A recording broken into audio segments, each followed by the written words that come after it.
use it properly, and then Krishna will reciprocate. Thank you very much for that. Thank you. Hare Krishna. So this particular pastime, Brahma's stealing the boys and the cows, it involves Lord Brahma. And we learn from the Srimad Bhagavatam that there's many different types of Brahmas. There's now in every single universe. Can I ask you, in every universe, how many Brahmas are there? Hands up. One? The one Brahma. Are you sure about that? Yeah. Yes, he's right. And he's sure about it. Yeah, there's one Brahma in every universe, and that is correct. And there's different universes, different sizes of universes. It's explained in Srimad Bhagavatam that in the actual bigger universes, the Brahmas have more heads. They have more heads. Our Brahma has four heads. And we're in the smallest universe. But there's other universes which are much bigger than this one. And the Brahmas have thousands of heads. And also millions of heads. And I was thinking, I said, how can you, if you take our body, you can't put thousands of heads on this body, can you? You can't put it. So I was thinking, the body of Lord Brahma is not like our body. It is obviously still a material body, but it's more of a subtle type of material body. It's different. You understand? And so there's all these universes, and there's different Brahmas in each universe. But there's only one Brahma in each universe. And each Brahma is created directly by Lord Vishnu in his form as Garbhodakashaya Vishnu. And Lord Brahma manifests in a very mystical way. He appears on top of a lotus flower, isn't it? I mean, we don't appear like that. Or we find the living entities in this material world. They're born from the womb of a mother. But Lord Brahma appeared in this very mystical way. He appeared on top of a lotus flower. Now, what is the purpose of Lord Brahma's? What is his service to Lord Krishna? Because all the demigods, they're all servants of Lord Krishna, have a particular service. Now, what is the service of Lord Brahma? Any ideas on that? Creation, specifically, what do you mean creation? Helping mankind. Creating, he's helping mankind because he's creating the bodies of the living entities so that the souls in the material world can have an opportunity to free themselves from material contamination and return back to the spiritual realm. So he's helping mankind in that way. Yeah. So Lord Brahma creates our material bodies. Do you remember that pastime with the gopis, how they were getting angry at Lord Brahma because as they were looking at Krishna, they were blinking, isn't it? And that blinking interrupted their vision of Krishna, and they were getting angry at Lord Brahma for making their bodies that actually blinked. So Lord Brahma creates the material bodies, and these bodies are extremely complicated. I mean, the material scientists, they're trying to figure out how these bodies work. They're trying to figure out how these bodies work, and still they haven't figured it out. And if you go to school and you learn there, you learn practically nothing. The stuff you learn at school is extremely basic, but the bodies are so complicated. And even in the world of science, there's certain areas they won't give you money to do any research because no one has made any progress in that area. These bodies are extremely complex, and even the biggest scientists in the world, they cannot even make a single bacteria. Can they? Find a bacteria which is in one single cell. They cannot make that. Do you know what I mean? The simplest organ, isn't it? At school you learn also there's what's called the amoeba. Have you heard that? That's the simplest living organism. It's completely self-contained. And yet the scientists cannot even make one amoeba.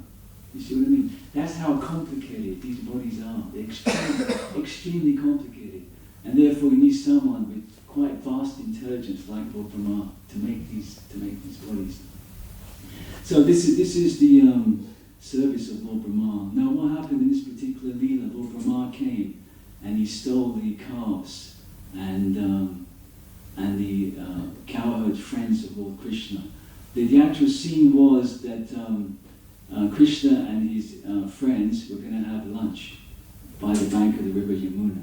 And the cows were sent off to the forest. So somehow or other,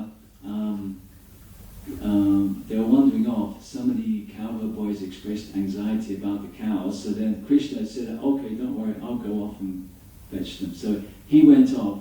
When he returned, he found that all the boys had disappeared.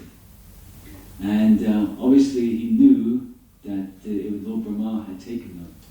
And also he couldn't find the cows as well. So Lord Brahma has stole the actual cows, the calves, sorry, and his friends, the cowherd friends.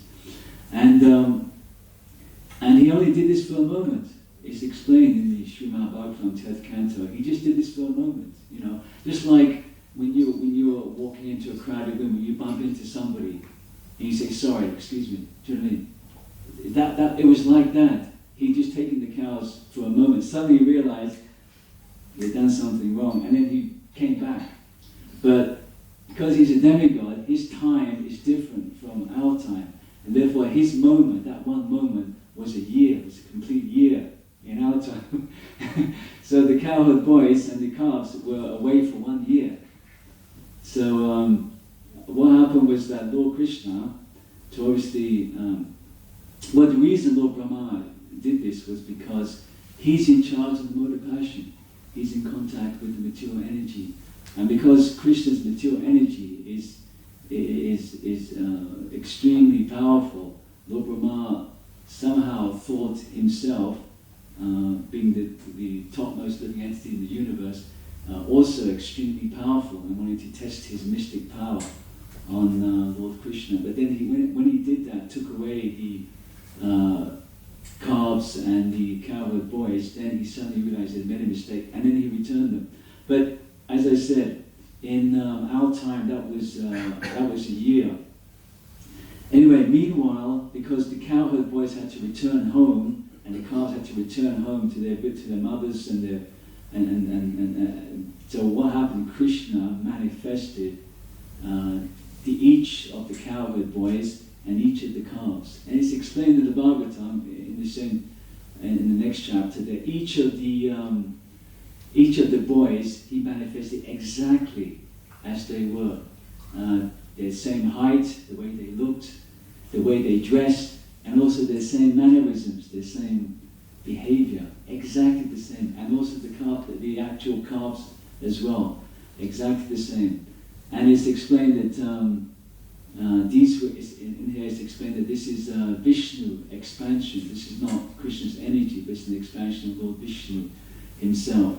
And later on we find out that, or maybe I think it, but anyway, when he manifested these forms as their Vishnu forms, you could see that they were Vishnu forms, because on the right side of the chest of these Vishnu forms was this hair, the Srivatsa hair, isn't it?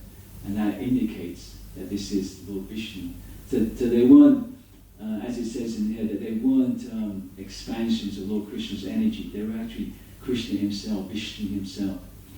So in the next chapter, obviously Lord Brahma realizes his error, and he offers all these prayers. But in this particular verse, it's explaining that we can only understand Krishna's forms through performing devotional service, only through devotional service. One great sage, one of these great Vedic sages, I can't remember his name now, something like Yajnavalkya, one of these great yogic sages, he studied the human condition, and he said, human beings only want two things. Any ideas what they are? Any ideas what they are? Human beings only want two things. I'll give you a minute to think about that. Eating.